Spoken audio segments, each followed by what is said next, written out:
Good afternoon, welcome to OG Dweeb. Today is going to be our first board game review. This is Burger Up by Matt Parker. It's produced by Rule and Make. It is a card game with a set collection and unique matching system. And the premise of the game is that we're burger chefs, and whoever has the most coins at the end of the game through fulfilling orders wins. The art on the box top is a little different than the art on the cards, but they're both enjoyable. So we'll go ahead and take a look. I will say I do also have the Burgers of the World expansion in the box, and I'll briefly show you that. That's an additional $10. This game is on sale on Amazon right now for $28. So it was originally a Kickstarter. I purchased mine after the Kickstarter had ended. And as we open up the box, you see here we have our very detailed rule book, and here are the contents. You get 21 top bun cards. These are like the orders. Here's 72 ingredient cards. You get various coins. 4 player aid cards. These are like a cheat sheet. These are really handy. 8 bottom bun cards. Each player gets 2. And 4 spatulas. Each player gets 1. This is a 4-player game. You must have at least 2 players. And although there's really no age recommendation, I would say a 10-year-old, maybe 8 to 10 years old and higher. Depending on the number of players, you have a certain number of top bun cards or order cards you'll use per game. And it's a very detailed explanation, telling you what everything is here. Very, very well illustrated. So there's our instruction manual.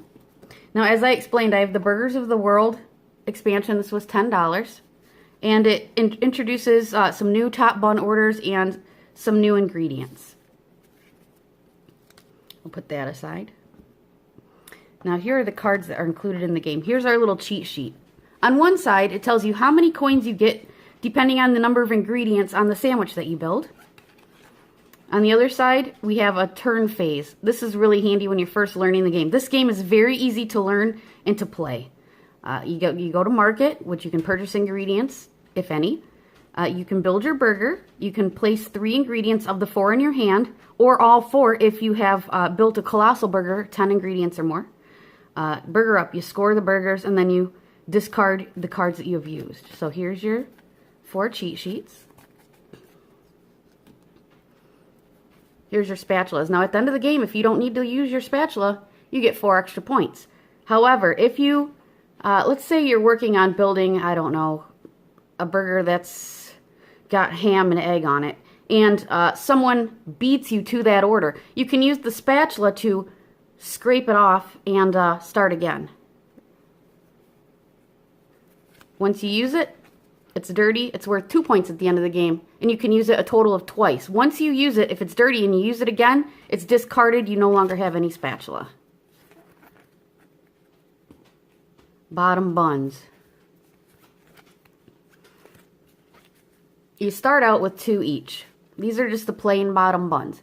Now, if you happen to build a colossal burger, which is 10 ingredients or more, on the plain bun, you can either take 10 coins or turn it over. Anything goes.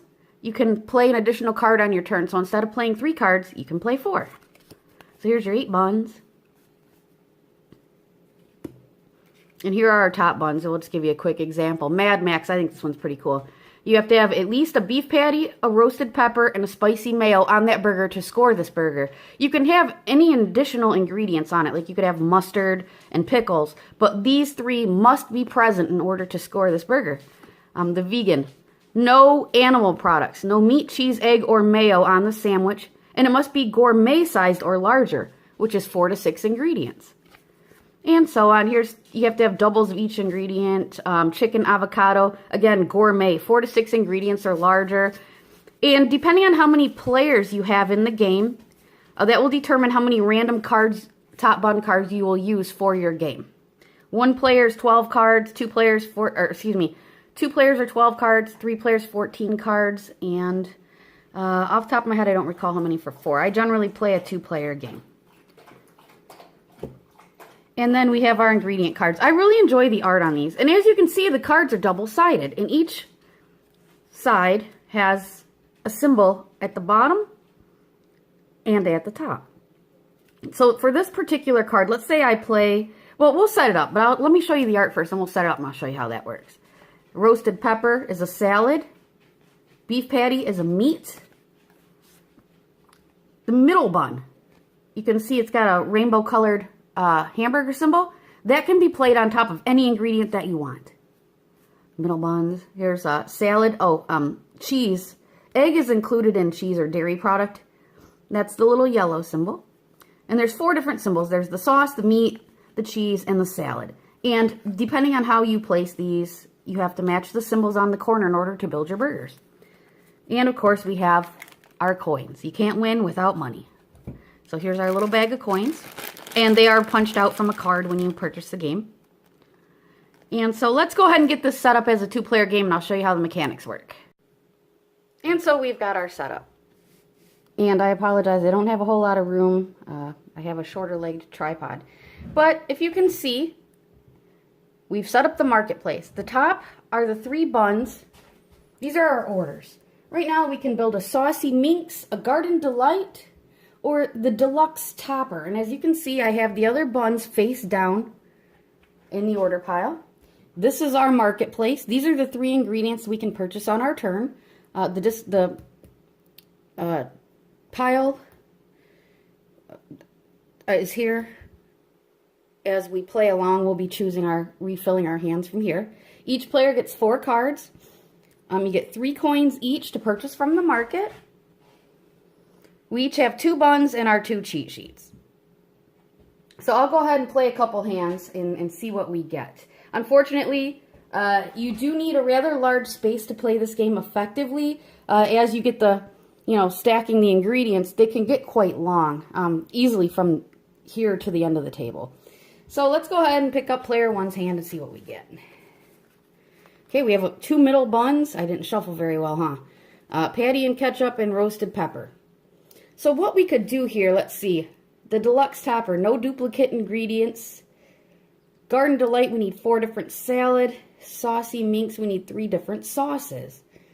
Well, let's see. We could start out, let's try to do the tower or larger. That's 7 or more ingredients for that Deluxe Topper.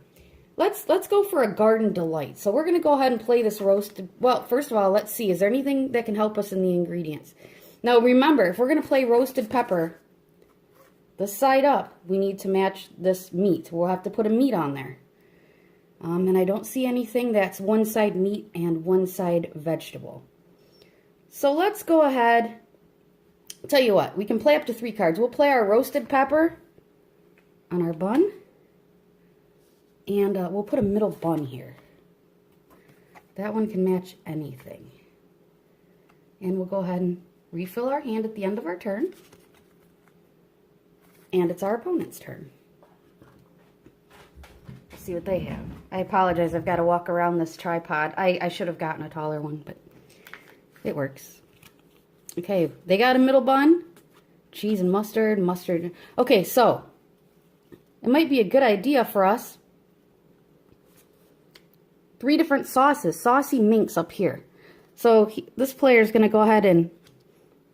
Okay, we've played... let's play ketchup, as a matter of fact. Let's play ketchup. And we can match another sauce. So we're going to go ahead and play mustard. So we've got our the 2 matching symbols, the 2 matching sauce symbols. And I'm left with 2 cards. So let's go ahead and refill our hand. And so on. So on and so forth. Now as let's say I complete the Saucy Minx up here. I will take this card for player 2. Let's say they complete Saucy Minx. We'll put it aside. And as orders are fulfilled, the older orders that are left in our order pile each get a coin each time another recipe is fulfilled. Excuse me, an order is fulfilled. So we'll put a coin on there, refill the orders. Now we've got the OG cheeseburger of all things. Well, check that out. The OG cheeseburger. And it's exactly how I like it. Beef patty, pickles, and cheese. But you continue to play until there are no more orders left to refill the order panel up here. So let's say we're towards the end of the game and I fulfill the OG cheeseburger, okay? Once there's only 2 left, that is the end of the game. well, you each get one more turn. So if you have anything that's almost completed, you have to finish it in that last turn or you're done. Then at the end, you add up all your orders. And you will get, I believe it's 1 coin each. Oh, I haven't played this in a while, but anyway, each of these is worth some coins. You get to keep the coins in your pot there. You add everything up. If you still have your spatula, you get 4 points or 2 points. And whoever has the most coins at the end of the game wins. And that's as easy as it is. Again, a 8-year-old kid could play this as long as they can figure out how to match the symbols. There is some strategy involved, and believe me, I've been in a couple very vigorous games of this. This is a fun game. I took it to my brother's camper for 4th of July last year, and we played it, while waiting for the real burgers to be done. My niece loved it so much that I purchased a copy of it for her birthday. And, yeah, so this is a family favorite. I'm really kind of glad this one won the poll because I love this game. And, like I say, my daughter moved out. I don't get to play it very often. Oh, I forgot to mention, some of these are special ingredients. You get an extra coin when you score a burger, you get an extra coin for that ingredient. Also, let me show you Burgers of the World real quick. And all this Burgers of the World is it just introduces some new orders and some new ingredients. Rule and Make is Australian, so they've got an Australian burger in here. But here's sauerkraut is a new ingredient. Brie cheese, tofu patty, jalapeno sauce, spicy mayo, beetroot, and this one you can satisfy a custom recipe, and I'll show you what that is. So here's sauerkraut, and as you can see, some of the normal ingredients that are already included in the game are on these as well for balance. There's your beetroot, pineapple, beetroot again, brie cheese, and so forth. There's a special ingredient. When they have the little radiating background, get an extra coin for that. Jalapeno sauce, beetroot too, grilled chicken. Let me show you these other ones though. Where are they at? Some of these ingredients have a space where it says special ingredient, and you can choose up here. Globetrotter ingredient. This is an ingredient of your choice. It could be anything. Ranch, sriracha sauce, whatever you would like. And that counts towards that top bun I showed you. That was it Trendsetter or World Setter? Anyway. But that is the Burgers of the World. I paid $10 extra for this. I like it. It adds a new dynamic to the game. Makes it a little more difficult because there are so few of the special ingredients. So keep that in mind. And yeah, so that's Burger Up, one of my favorite easy to learn, easy to play card games. Like I say, the only disadvantage to this game is that you do need a rather large space to play it in order to build your burgers up. If you want to make a colossal 10 cards high, it gets pretty tall. I mean, it'd be out to here on the table. But I hope you enjoyed this review. Let me know what I can do better. I'm actually a little bit nervous. It sounds funny, but this is a different format for me. And like I said, I thought that this tripod would work a little better than it is. I'm kind of having to, work around it this way. So I hope everybody has a great day, and I hope you go out and purchase Burger Up for your family's game collection. Talk to you later.